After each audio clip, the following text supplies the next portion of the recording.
Hey guys, so I'm going to be going over 3 essential filming accessories that's going to improve your workflow massively. Especially for those bigger shoots, these are essential. I recently did a 3-day retreat out in the bush, 3 days of filming non-stop. 3 days of non-stop shooting, you're gonna really give your equipment a good test and find out what's the most useful and what you need. So I'm gonna go over the top 3 items that helped my workflow massively during those 3 days. Okay, so the first accessory is the V-mount battery. This is the Neewer V-mount battery. This one in particular is the PS099E, 99 watt hours, but you can use any V-mount battery. The 99 watt hours is the limit for taking on a plane. So I think that's a great range to be at. Now these things are pretty lightweight, pretty tiny. This one here is only 590 grams, which is fairly lightweight for how much battery you can get out of this. Now the reason these are so essential for bigger shoots is those tiny batteries that come with your camera, these little things, they're not really gonna last too long. You might be able to get 2 hours of filming if you are like on and off. The worst thing is your battery running low and you're filming something like a speech that you can't stop filming. It's the worst feeling. Your battery's on 2% and they're in the middle of talking something really important that you can't miss. So having a V-mount battery will save you in all those situations. You're not gonna have to worry about swapping batteries mid-shoot. You're not gonna have to worry about if your battery's gonna make it through this speech, this part. No, it's gonna save you so much stress because this will last you the entire day. This will last ages. And if you're doing a really big shoot traveling, you could pick up 2 of these, then you can just swap them out. A huge benefit to these is they not only power your camera, but they also power your monitor, external microphones, anything. It's got a DTAP port,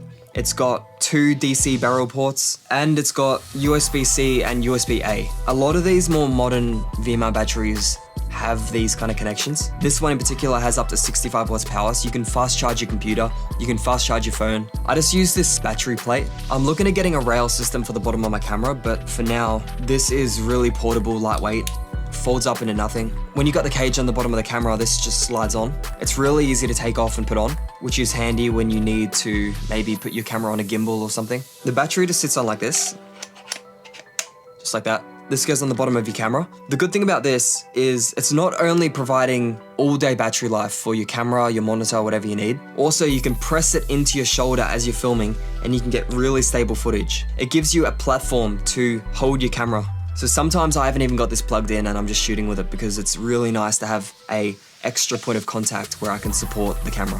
Also, this is great because it means there's only 1 battery you need to worry about charging. If you're getting ready for a shoot, you don't need to worry about charging all those tiny batteries, your monitor batteries, like whatever it may be, external recorders. You charge this, done. It's one of those items that took me forever to pull the trigger on, but definitely not going back now I have one. It's really useful, especially for bigger shoots. If you're on the fence about buying a V-mount battery, if you're a professional, highly recommend.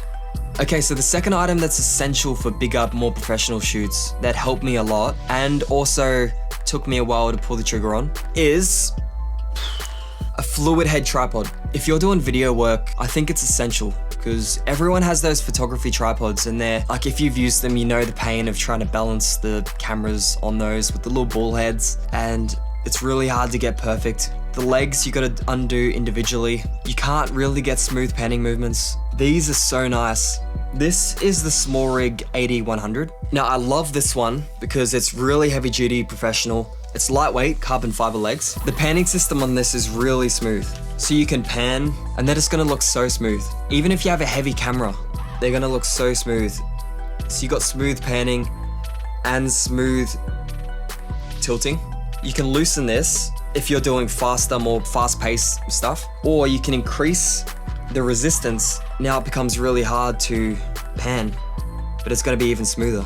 Great for cinematic B-roll. It's great also if you're filming someone on stage. Save you holding the camera the whole time, you can just have it on this and you can follow them on stage. I think this would be the best option for that because using a gimbal, it's gonna kill your back holding the camera and the gimbal the whole day. And also if you're shooting handheld, it's gonna end up getting shaky because you're gonna get fatigued and not optimal. One of these is so nice to have. Any professional, you're gonna end up filming some kind of stage talking, some kind of group that's standing still. You're gonna end up filming something stationary that's gonna go for a long time.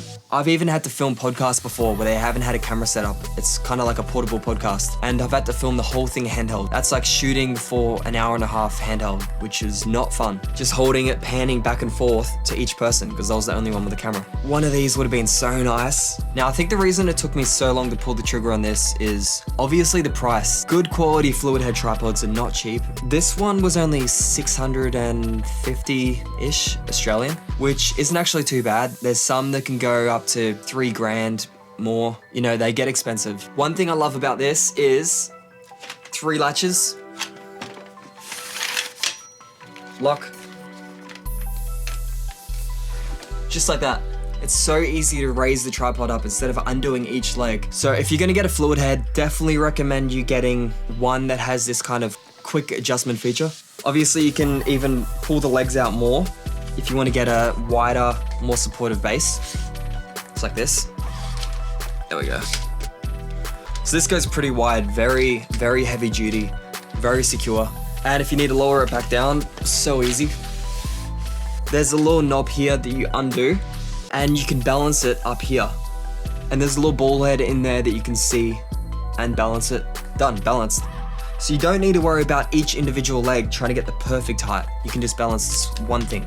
So why I think this is so essential is it's gonna obviously save you back from holding the camera all day shooting. You know, your upper back gets really tight, arms are gonna be killing you at the end of the day. Having somewhere to place the camera during stage talking, whatever it may be, is so nice. On the retreat I went on to film, there was a lot of groups that would move to different locations outdoors and just sit there for hours at a time.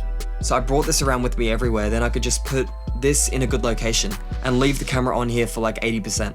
And then you can use the quick release function to quickly take the camera off and get handheld shots, and then just place it back on here. Now, if you're unaware of what the quick release function is, this is amazing. I love this. If you're gonna go spend this much money on a tripod, I definitely recommend you get one with the quick release plate. Watch this. So, locked in. You tighten this knob here.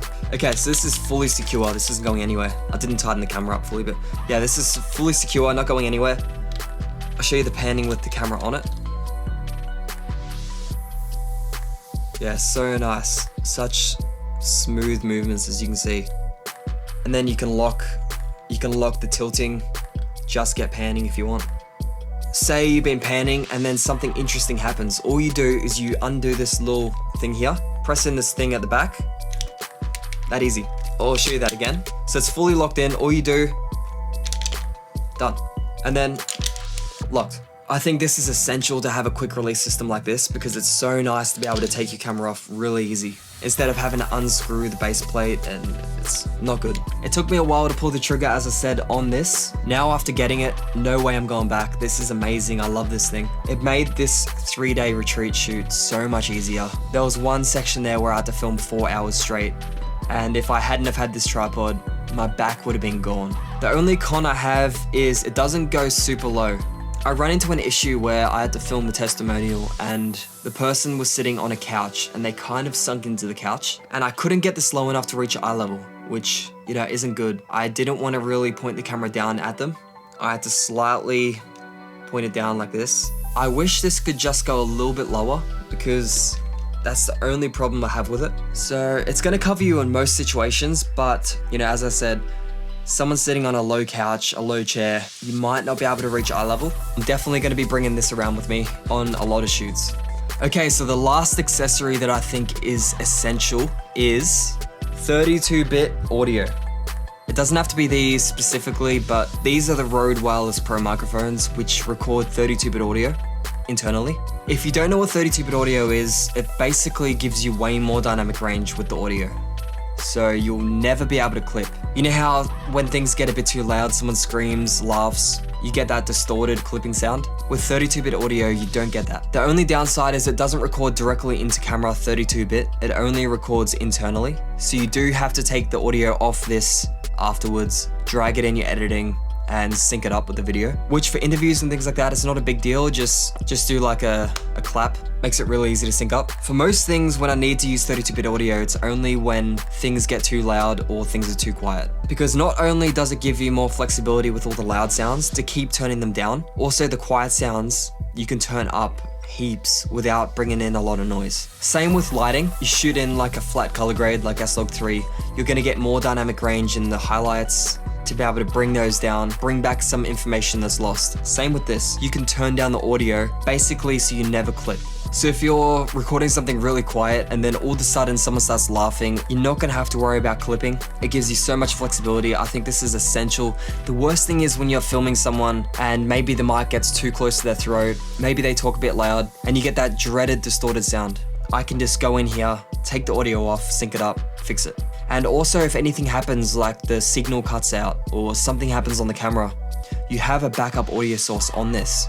I have it set so whenever I take it out of the case, it instantly starts recording. Now this will record up to like 44 hours of audio, so you don't have to worry about it filling up with storage. And then it will just start overriding the audio from the beginning if it starts running out. So you never have to worry about the storage. But it's so nice to have this recording a backup audio source, because then let's say you stop filming and then an important part happens, like someone says something really important.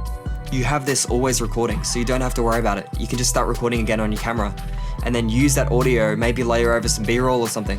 Also, another great thing about these is if you have a shotgun microphone like the Video Mic Pro Plus, or I'm recording on the NTG5 right now above me, you can plug this directly into here.